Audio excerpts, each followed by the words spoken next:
Welcome. Welcome to Books of Our Time, produced by the Massachusetts School of Law and seen nationwide. Today's book is entitled The Best Sports Writing of Pat Jordan. Pat Jordan has been one of America's leading sports and general assignment writers for approximately 35 years, has written for the most prominent sports and non-sports magazines alike, and has authored many books. He is with me today to discuss his most recent book, a compilation of his best magazine writings selected by fellow writer Alex Belf. And I am Lawrence Velvel, the Dean of MSL. Pat, thank you for coming up from Florida. Thanks for having me. Miami, is it? Fort Lauderdale. Big difference between Miami and Fort Lauderdale. Okay, about a mile. Last American city, Fort Lauderdale. Pat, you have been a writer since about 1970, roughly speaking. Before that, you were a ball player. But what turned you to writing? Well, two things. One, when I got released by the Braves in 1961, 61 or 62, I remember, I was so self-absorbed that I thought I would write a book someday and expose the Milwaukee Braves for having ruined my career. I eventually did write the book and exposed myself for having ruined my own career, but that was another. So that teaches you, beware of what you ask for because you might get it, you know. And then a couple of years later, I was I was playing semi-pro basketball, and while I was going to college, and the coach of the team was the local sports editor. And I was complaining to him that I needed a night job because I was married and I had a couple of kids, and I wanted a job at night so I can go to school during the day. And he said, well, become a sports writer. I says, I don't know anything about writing. He says, well, you know sports. So he gave me a job, $65 a week, 6 p.m. to 2 a.m. in the morning.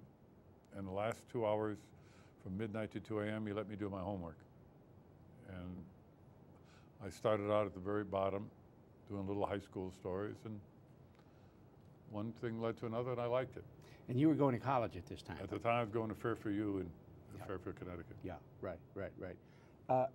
You said at lunch, a lot of times I bring up on the show what people said at lunch, because I say the most interesting darn things at lunch, you know, that you read like mad to teach yourself how to write.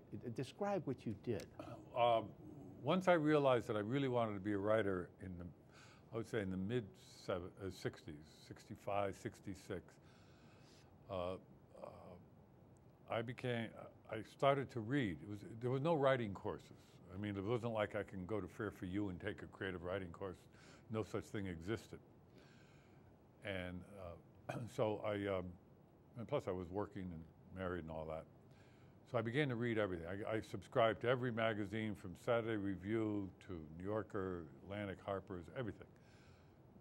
Read everything, read every book that came out, and read as if it was a course that I was taking on writing.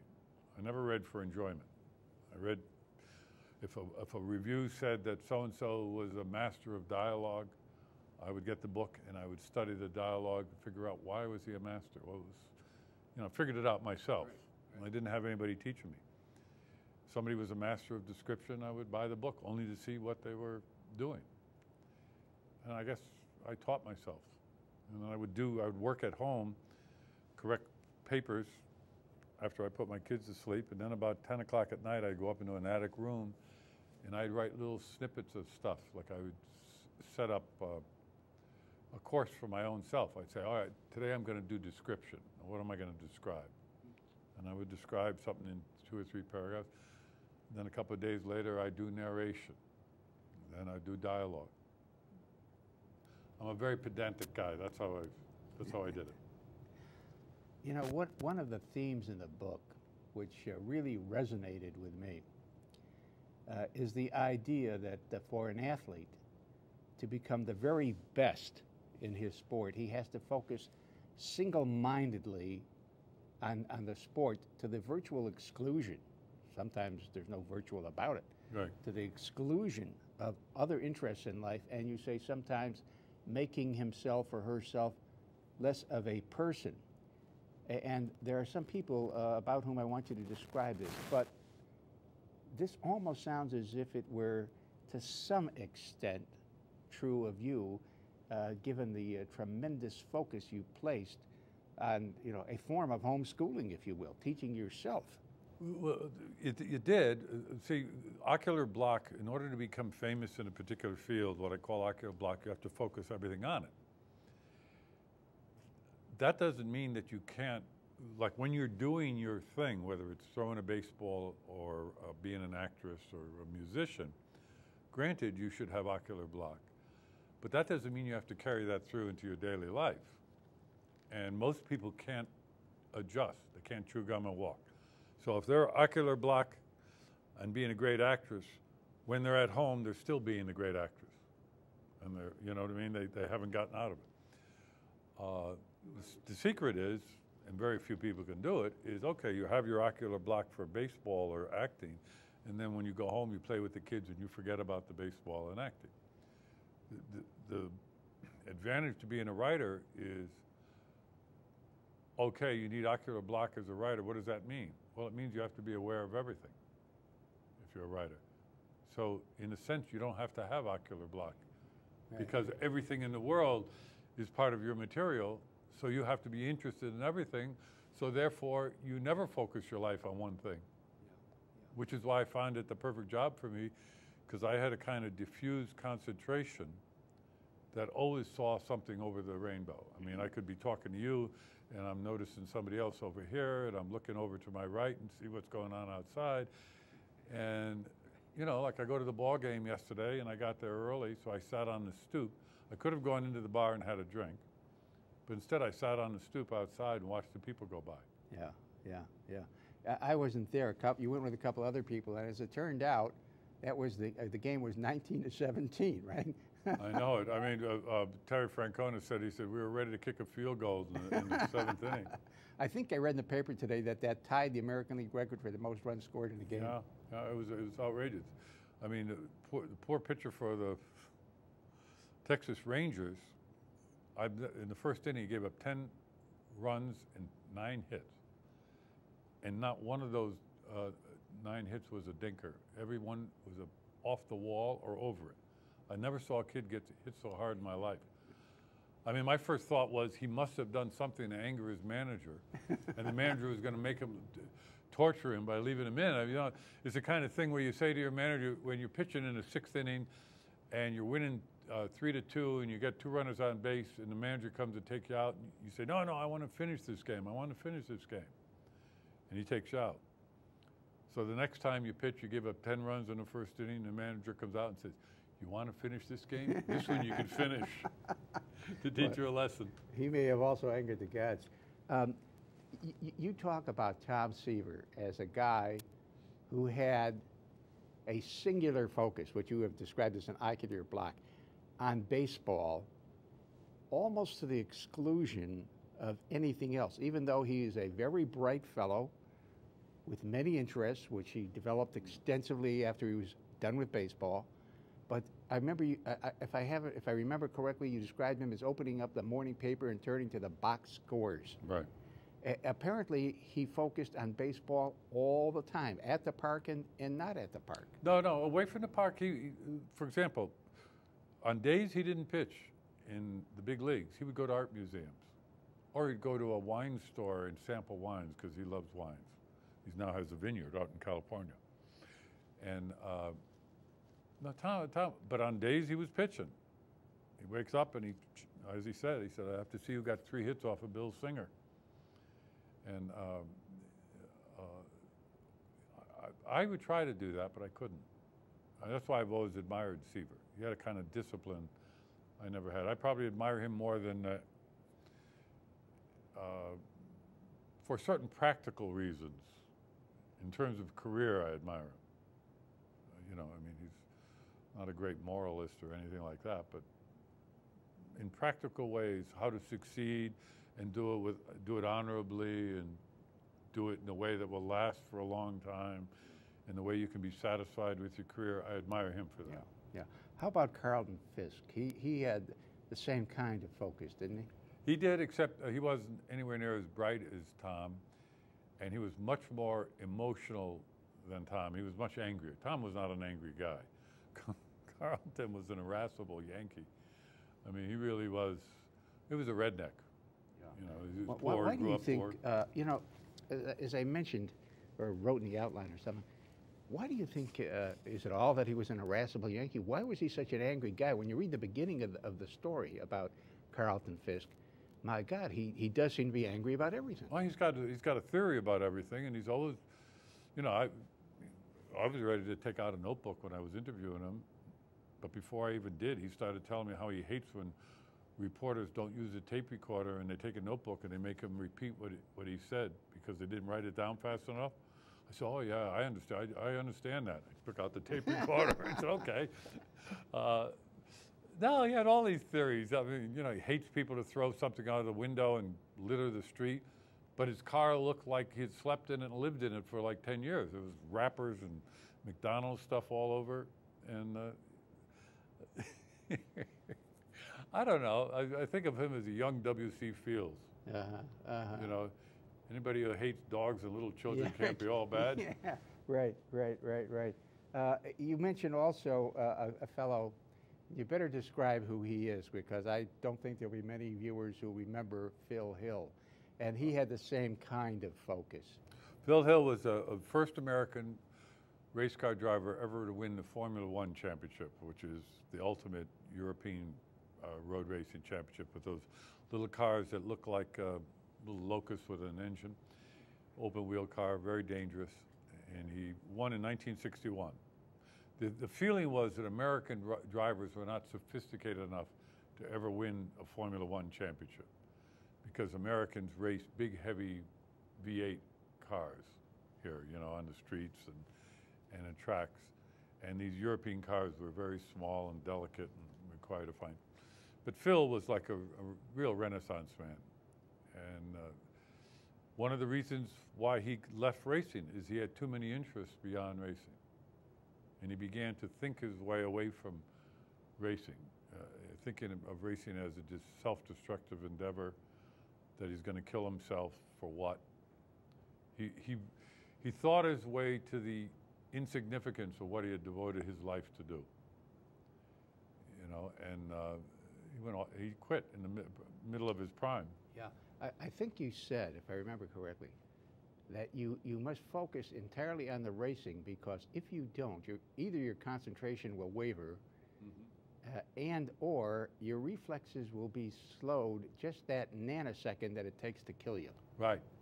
And the problem with Phil is, as he got older, number one, he was questioning the value of what he was doing, and number two, he was developing other interests. For example, he was a lifelong bachelor.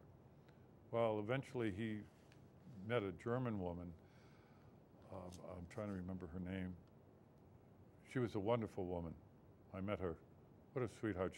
After I did the interview, she sent a present home for one of my children, birthday present. I just offhandedly mentioned to her that my son or daughter is going to be 6 tomorrow or something like that. And she sent something. Yeah. Wonderful person. And Phil never thought he'd get married.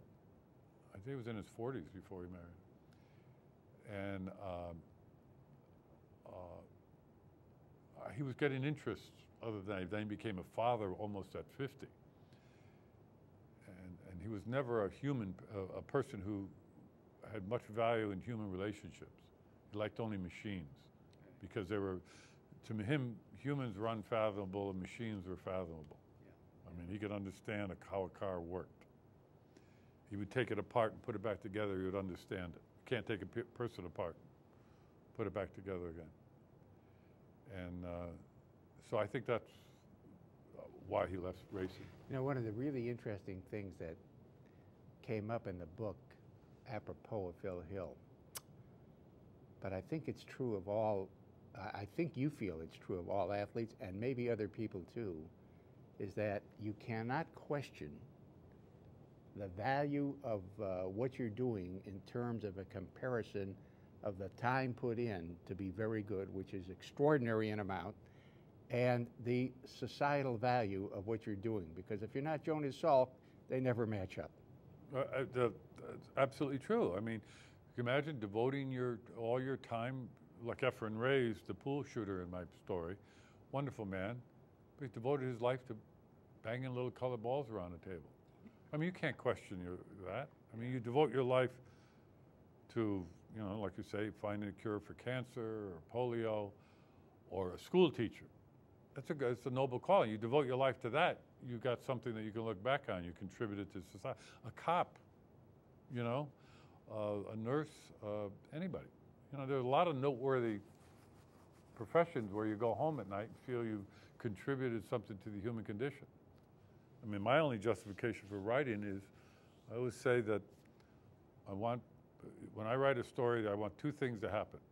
I want me to learn something about myself in the process or the human condition, and I would like the person I wrote about to read it and have some form of self-discovery when he reads it and learn something about himself that he never knew. That's my justification for why I do it. Why do you, what are some of the things you've learned about yourself by writing about others? Oh, litany. I'm listening.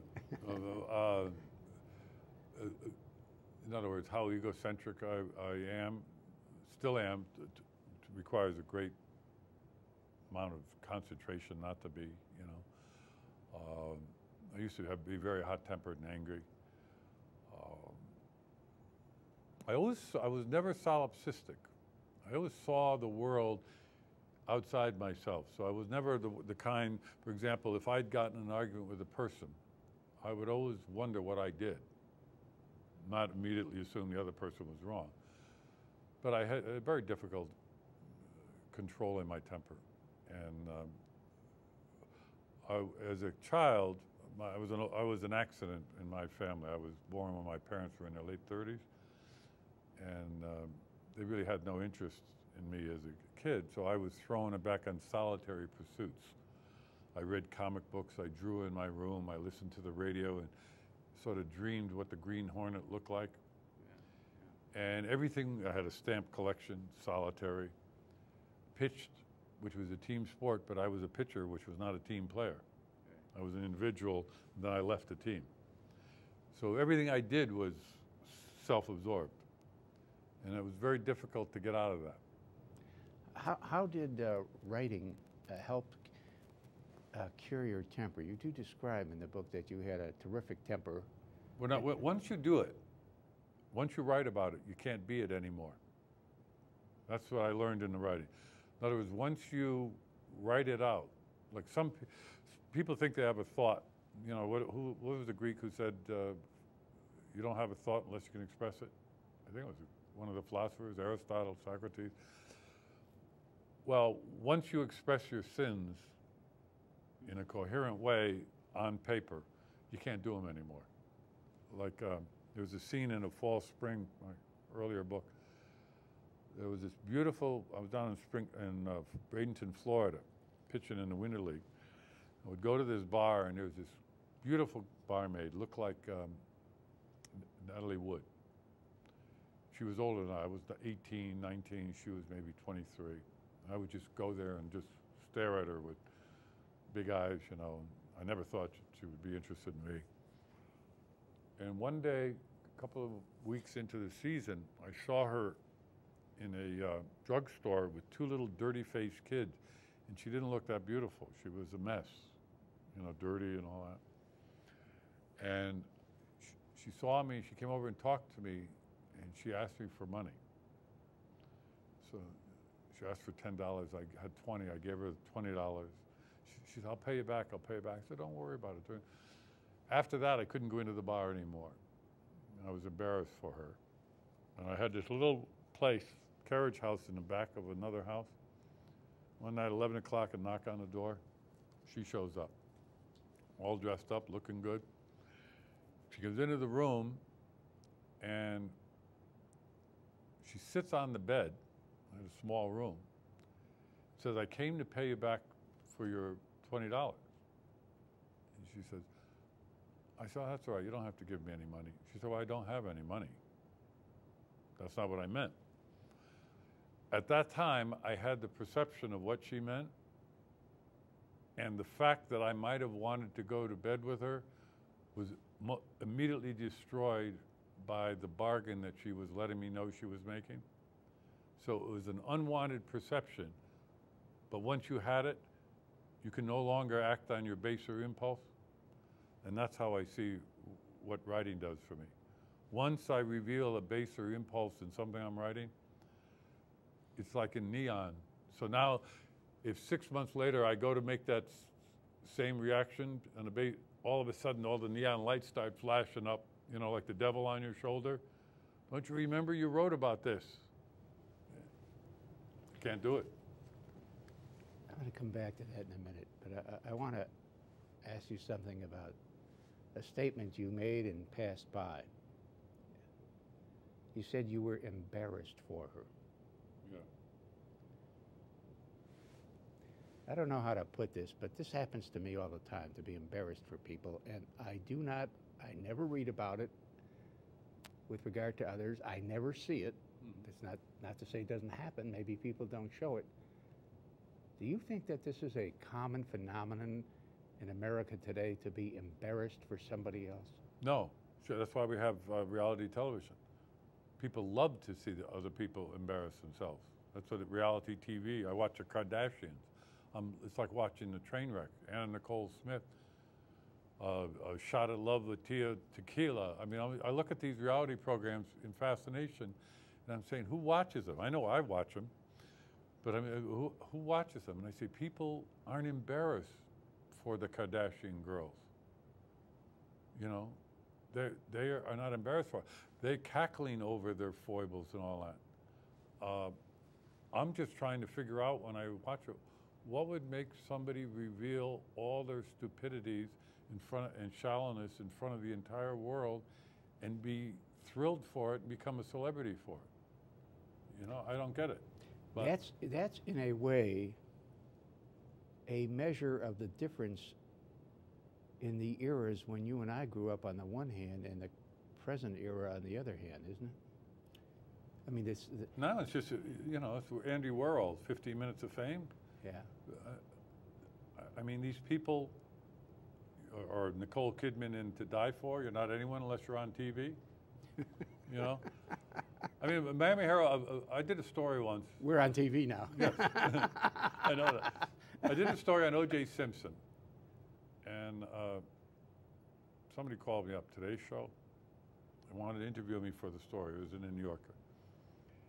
And they said, and we'd like you to go to Miami to this studio. Now, I live in Fort Lauderdale. I don't go to Miami. Miami's 35 miles away. It's a city. I don't like to go there. So I said, well, you could send a crew to the house. And they said, oh, no, you have to go to the studio and all that. So I'm not going to any studio. And they said, well, you'll be on TV. I said, honey, I did the Today Show in 1973, before you were probably born. Yeah. I said, and I did that only because I lived near New York, and it wasn't that much of an inconvenience for me. And plus I was a lot stupider then. I said, I'm not leaving my house to go to Miami, so if you want to film me, come up here, I'll do it. Yeah. You know, you're obligated to help the magazine out to publicize a story or a book. So I didn't go and do it. Now your next question is, why am I up here? Well, I wasn't intelligent enough to think of that, but you've thought of it. Publicize the book. I want, you know, the book company is a very small book company, and a small number of sales will mean a lot to them. It'll also mean that they'll publish my next collection, so there's self-serving interest. And so, you know, if I come back with a tape of this and the publisher sees it, he might be able to sell some more books. And he might give me a contract for another book. So this is part of business. Secondly, I was so curious about why I was going to a law school to speak that I said, I got to go up here and find out what this is all about. Yeah, well, if we had an hour, I would tell you. But and plus those three models that you had waiting for me when I checked into the hotel, I mean, I looked, I said, wow, these guys know how to do things right. I didn't know anything about them. Well, one of them was, what's her name? One of them used to work in a drugstore that you used to frequent. Yes, but no. What is the woman, White? The old actress? Oh, Vanna White? No, not her. Betty, there was a Betty. Betty White. Yeah. The one who was in Lake Placid. Okay. About the big alligator in the thing, who had this image of being the perfect little old lady. Right. And she had in Lake Placid, she had the foulest mouth of anybody. Oh, I didn't know that. Oh no, she had the most foul mouth that she shocked even the cops. And she was waiting for me there when I came. Well, you've got to tell that to our Diane Sullivan, who just wrote a book about animals, and the foreword was written by Betty White. To go back to something that we were discussing, you have a story in there about Richard Raskin, Renee Richards. Yeah. And you say, this is, you say that when he was a man, or when she was a man, as Richard Raskin, he had a tremendous competitive drive to be number one, right, which most great athletes do, I think. Yeah.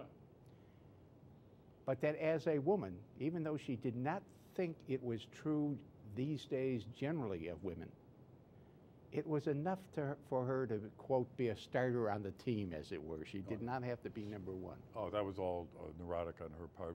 When Richard Raskin became Renee Richards, he was so intent on being a woman that he assumed what he thought was a female attitude towards sports, which is not be killer instinct. Everything with Renee Richards, whom I liked a great deal, was somewhat of an act. I mean, she worked very hard at walking and moving in a feminine way, which I didn't think was natural to her. And she even assumed what she thought were feminine attitudes, which is women don't live or die for a victory in a tennis match. So she assumed that attitude. I don't believe it was her. I believe that was part of her trying to be this persona of a woman.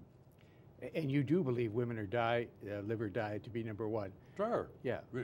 My house is next door to Chrissy Evert's, where Chrissy Evert grew up in Fort Lauderdale. Yeah. And everybody always thinks Chrissy was a sweet little pity-pat girl. I talked to Martina Nova. Martina said she was a killer. Yeah. Sure, she looked like something out of Beach Girl Bingo, with the little pom-poms on her sneaks and her little flouncy skirt and her blonde hair and her makeup, but she was a killer.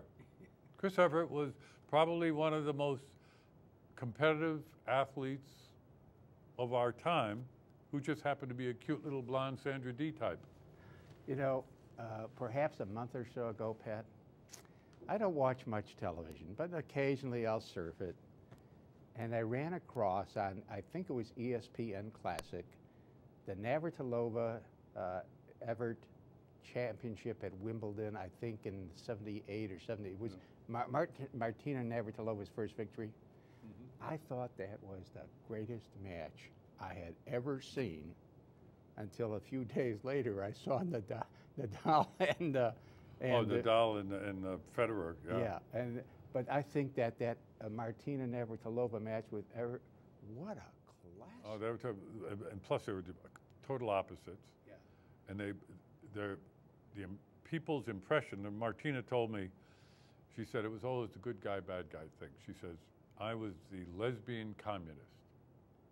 You know, sort of like Rocky's movie that Stallone did with the Russian robot boxer that had been conditioned by the Soviet. So Martina was this Eastern Bloc communist, lesbian, not very attractive, muscular, mannish villain against the sweet little Chrissy Evert tennis bracelet, blonde, all-American sweetheart, right? That had nothing to do. Martina is a sweet, vulnerable person, and Chrissy, vulnerable is not a word you would ever use to describe Chrissy Evert, especially in a sports event.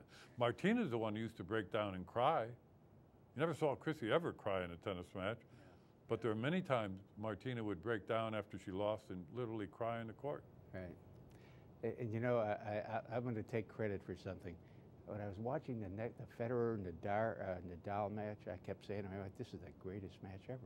And by God, if the next day the newspapers weren't saying this was the greatest match that was ever played. Tennis is, I like tennis. I've always felt that would have been a great sport for me because I was not team-oriented. And if I had known about tennis when I was younger, which we didn't in the 50s, it was all country club then. It wasn't John McEnroe and Jimmy Connors, and it was country club guys. And but that's a great one-on-one sport. It's boxing without hitting each other, one-on-one. Plus, I would have been good because the most important part of the match is the serve, which is an overhand fastball. Right. And I played tennis after I left baseball, and I was always able to serve well, and I figured it out. It's just an overhand fastball, that's all. Right. Say, let me say, apropos of why you're here, it is a fine book. It's a marvelous book. And while it's couched in sports, it seemed to me in reading it, and I think my questions sort of transparently reflect my view, that this is about things way beyond sports, things that affect every human being, no matter what their business or their milieu or what their personal life is and so forth. And it's fun. It's also a great deal of fun to read. Okay, having put in my plug for your book, I think it's fair to say, isn't it, that you see this concentration that we were discussing earlier as the difference between, in baseball, between yourself and Tom Seaver.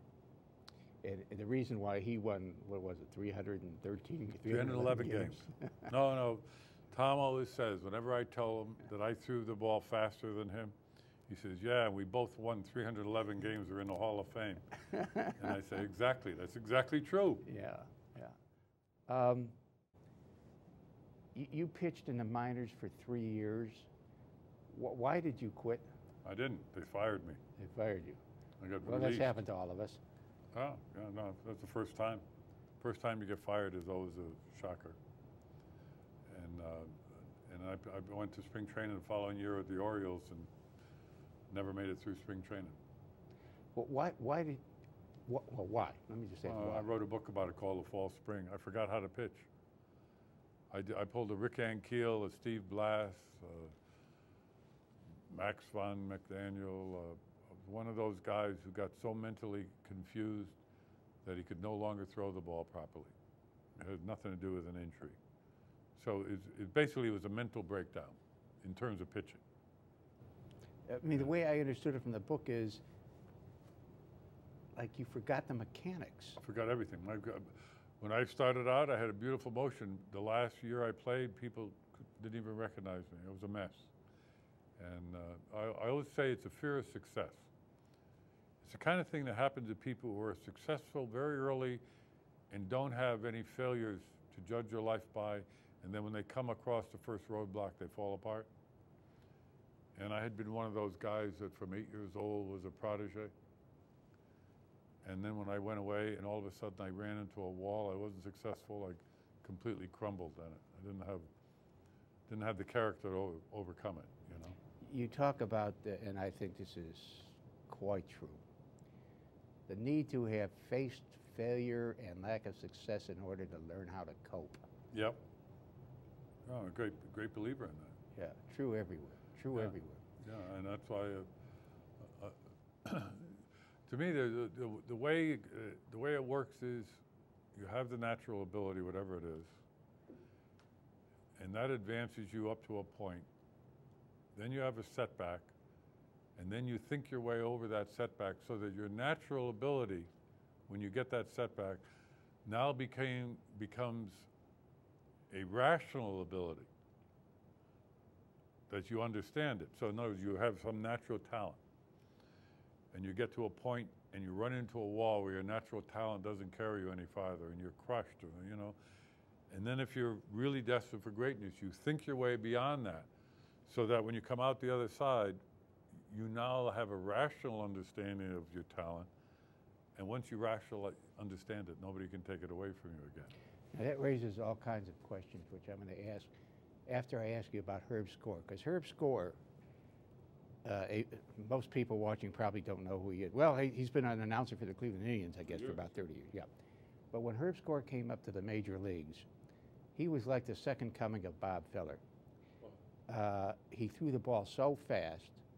His curveball, as they say, fell off the table. Right. And you say he forgot how to pitch, and I thought he got hit in the face by a line. Yeah, but that was only his sideline. He got hit in the face.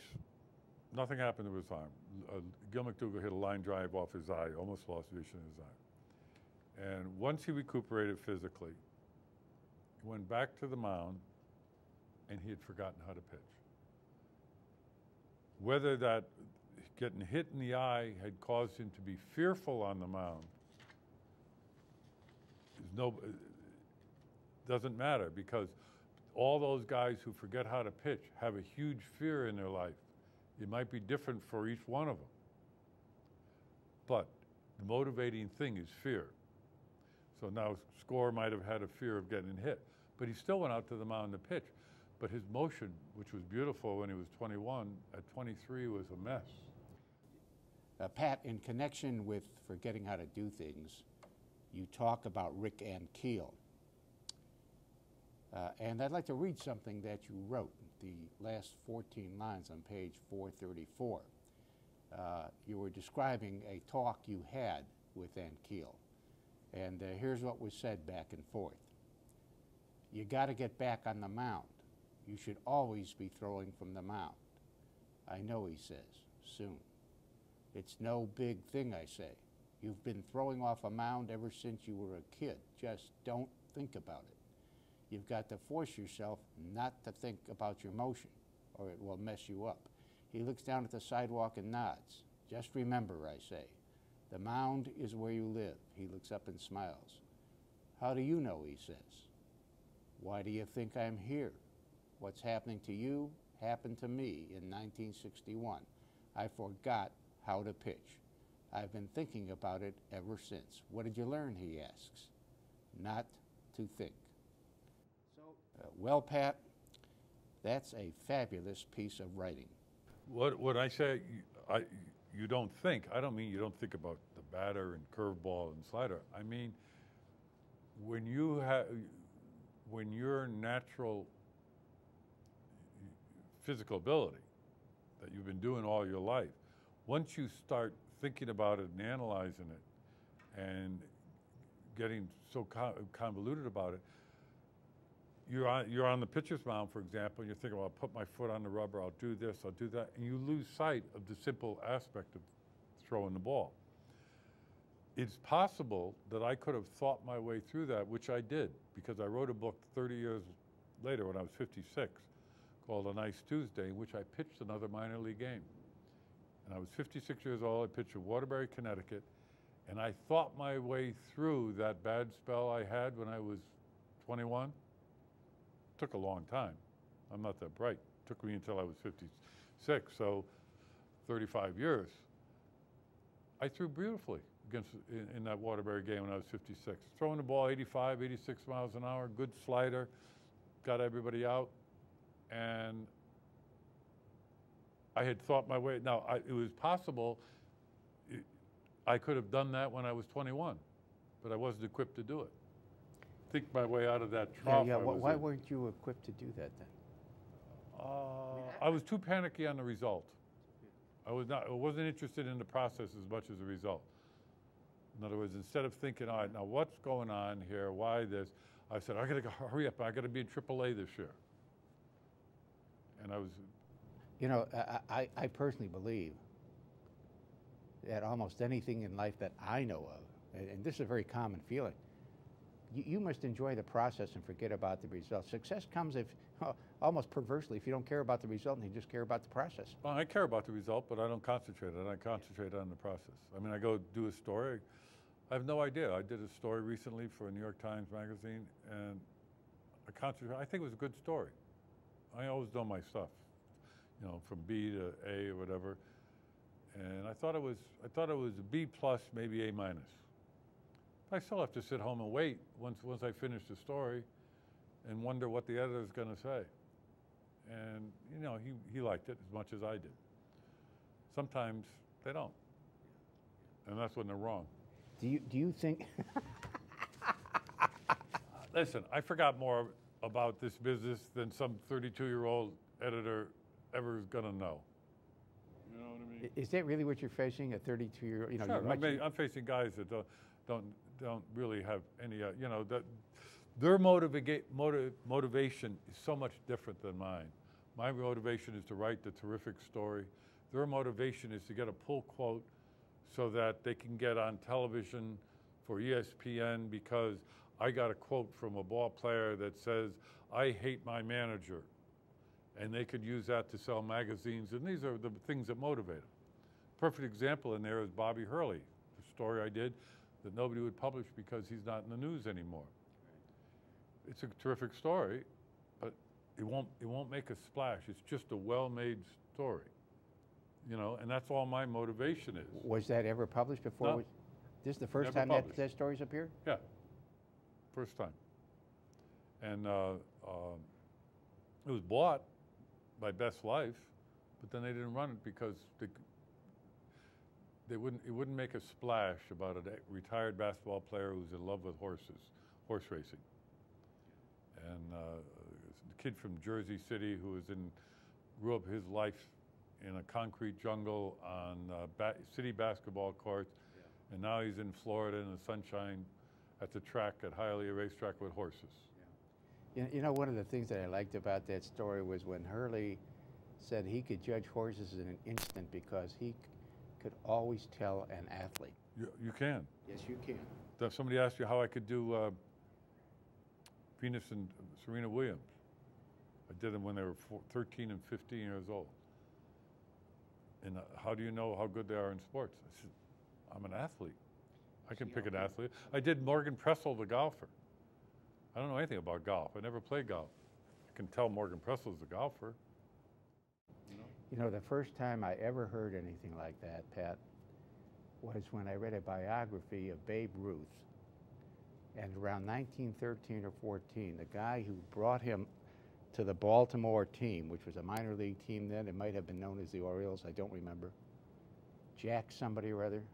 He had heard that there's this great ball player out at St. Mary's, the orphanage, and he went out there on a winter day and he saw the kids skating on a pond, and he saw Ruth skating, and he immediately went to father, whose name I've forgotten, and said, I wanted to use that kid on my baseball team. And afterwards I said to him, how did you know he's any good? You only saw him skating. He said, I watched him skating, I knew he's an athlete. Yep. You can tell by the way people move and the way they look. I described a woman that I knew, Joan Joyce, who was a great softball pitcher. And Joan Joyce is one of the great athletes of all time, but nobody ever knew her because she was a fast-pitch softball. She was the greatest athlete, probably greatest female athlete who ever lived, because she's the only female athlete who could compete against men in her sport and be equally successful. As a female softball pitcher, she would pitch a 7-inning game and strike out 19.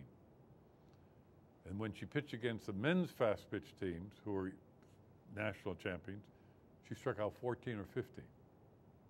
Now, no female athlete, you can take the best female tennis player, they're not going to beat Federer. Yeah. You know, and the best sprinter is not going to be the male sprinter. Anyway, Joni, I lost my train of thought. What were we talking?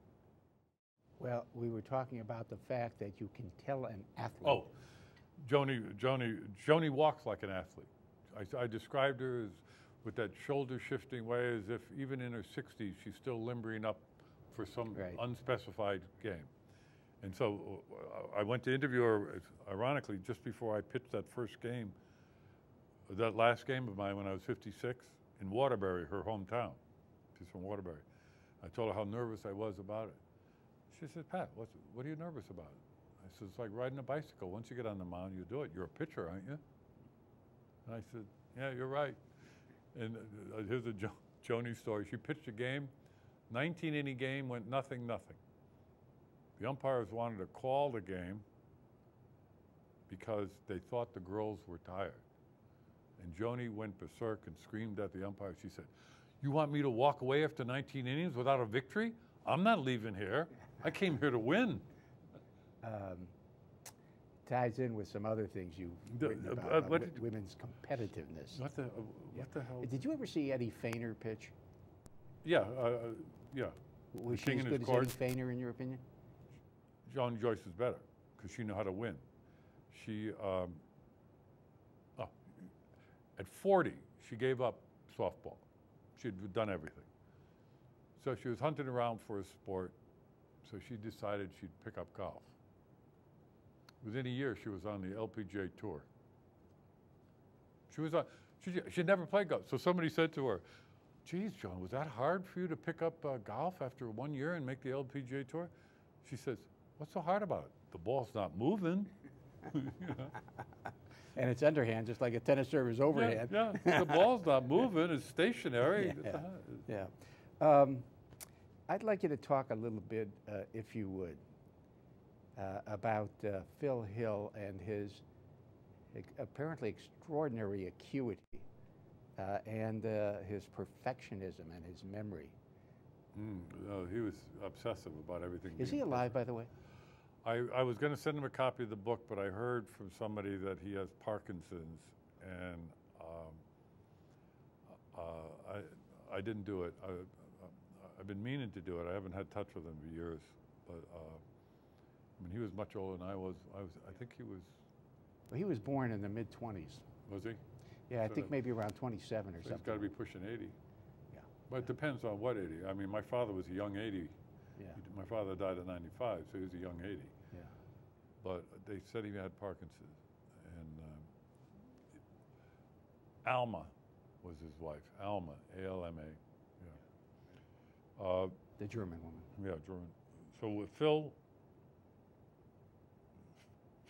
was a perfectionist at everything, but it was always things with him.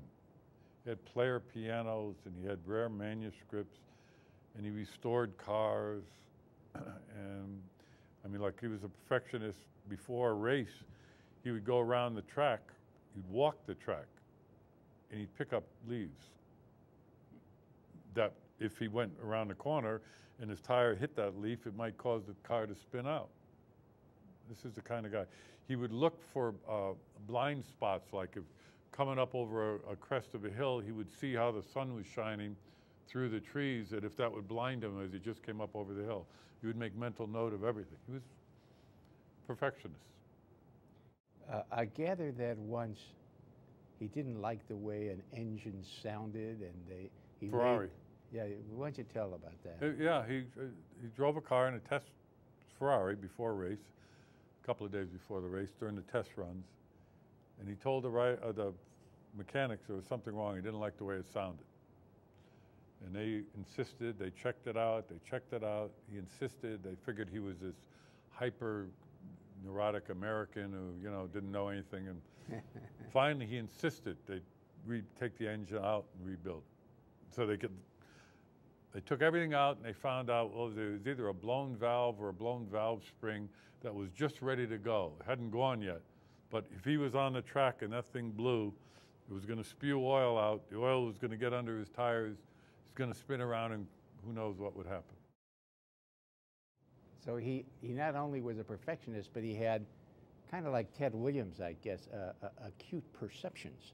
Yes, he said that the secret to a race car driver is they see it more frames per second than normal people. Right. You know, and he's able to adjust because of his sight.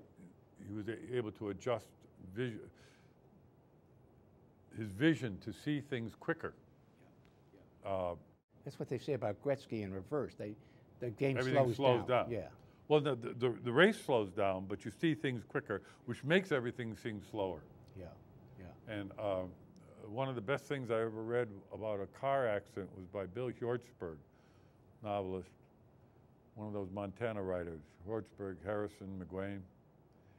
And he wrote about a car racer, and he described an accident. He described how everything slowed down. And everything was done in slow motion when you're in an accident. How did Hill happen to become such an aficionado of cars? Oh, it goes back to his childhood. He grew up in a very wealthy family where his parents had no interest in him. And cars were a new novelty, I guess in the 20s. Not that new, but I mean for a kid. And he was not a people person, and it became his expertise, like why does a kid become a gymnast? Well, maybe he does a somersault when he's 8 and somebody applauds. So he said, oh, I got something here that attracts people. So Phil became an aficionado of cars because he learned at a young age how to shift a car when he was 8, say. And so he became the car kid among his friends.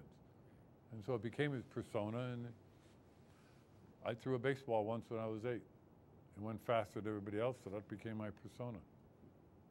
You know, there was something in the book that I'm curious as to why it's there in a story, and I'm curious as to why it's there. You describe his parents as, you know, extremely cold people. The house was an extremely cold household, very wealthy apparently. And it was very important to them, and I gather very important in the circles in which they moved, that they appeared to the hoi polloi to be taking excellent care of their kids. So that was sort of show-offy, although completely unreal. Right. And you also described the leather seats for the chauffeurs. I take it that these were the cars that used to be open for the chauffeur in front. And closed for the rich people in back. And they were much plusher in the back.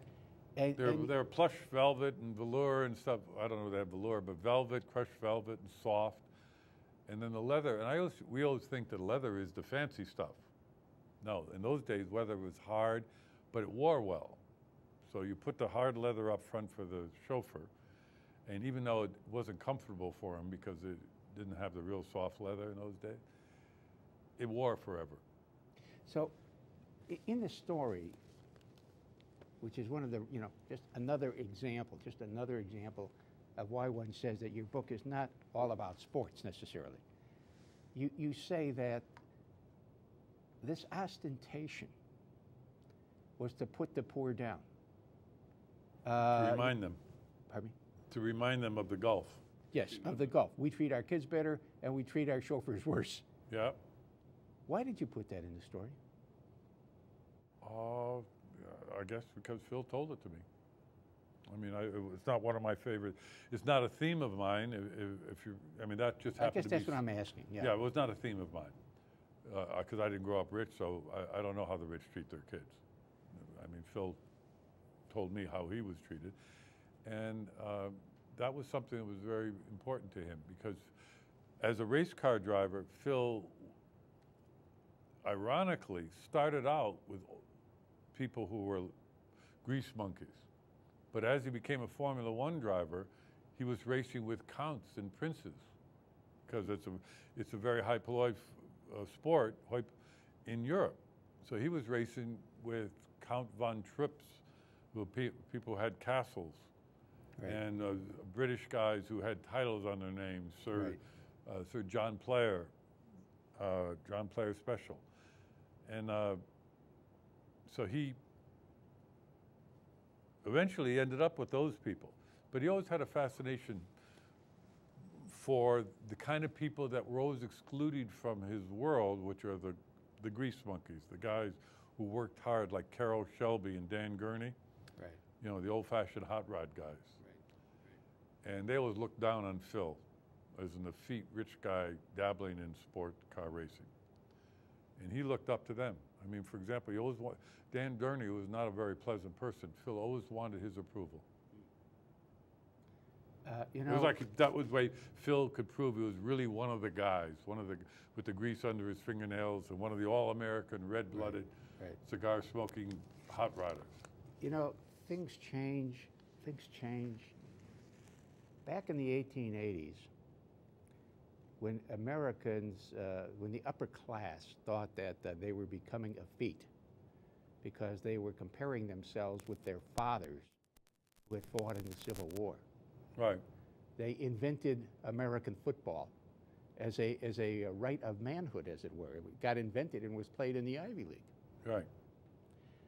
And what happened so that by the by the 20s, it was a mark of distinction, as it were, in the upper class, as in Hill's family, to pamper their kids and not let them in any way risk anything that could hurt them in the slightest? Because the immigrants took over football. Bronco Nagurski. I mean, it became, like all sports, became dominated by immigrants. I mean, sports is the only democratic avenue for the underdog. The only people who were ever excluded from that democratic avenue were blacks in baseball. Yeah, yeah. And but generally, Joe DiMaggio, Bronco Nagurski, Jim Thorpe, you know, guys who were from the underbelly in a sense.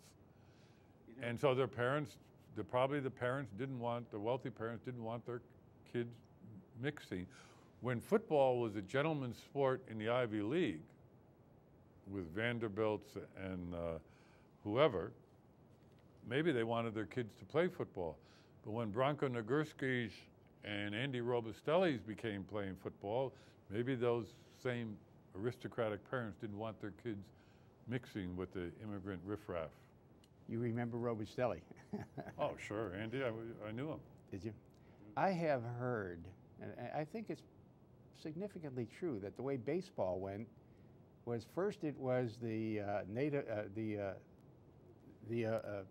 Anglo-Saxon Americans in the 40s and 50s, the 1840s and 50s. 1840s, 50s. Then it became the Germans. Then it became the Irish. Then it became Italians and a few Jews. Right. And then it became African American, and then it became Latino. Right. So think about it. The Latinos, who were, at least the African Americans spoke English. So despite the fact that they had the race problem, at least they were Americans, number one, and so they came first. And then the Latinos came later because, number one, they had a language problem, and maybe they were black also. And then the third thing was they were foreigners. Yep. A lot of them never became Americans.